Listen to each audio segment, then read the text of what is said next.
खाण्यापूर्वी हात स्वच्छ धुवायचेच. जेव्हा तुम्ही खाण्यासाठी स्वयंपाकघरात जाता तेव्हा आई काय सांगते? आधी हात धुवून या. मग तुम्हाला वाटतं की नाही, स्वच्छच तर आहेत आपले हात, कशाला हात धुवायचे पुन्हा पुन्हा? तर बघा एक काचेचं चंचुपात्र घ्या आणि ते अर्ध भरेल इतकं स्वच्छ पाणी त्यात ओता. आता त्यामध्ये वर्गातल्या कोणालाही हात धुवायला सांगा. नंतर त्या विद्यार्थ्याचा हात बघा. हात तर एकदम स्वच्छ झालाय, पण चंचुपात्रातलं पाणी ते गढूळ झालंय. म्हणजे काय? तर दिवसभरात अनेक कारणांनी आपले हात अस्वच्छ होतात, म्हणून खाण्यापूर्वी हात स्वच्छ धुवायचेच.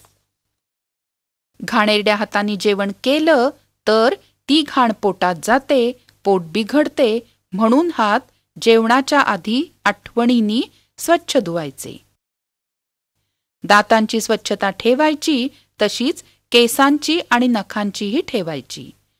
5ही ज्ञानेंद्रियांची स्वच्छता ठेवायची, तर रोज अंघोळ करायला पाहिजे आणि आठवड्यातून निदान एकदा तरी केस धुतले पाहिजेत.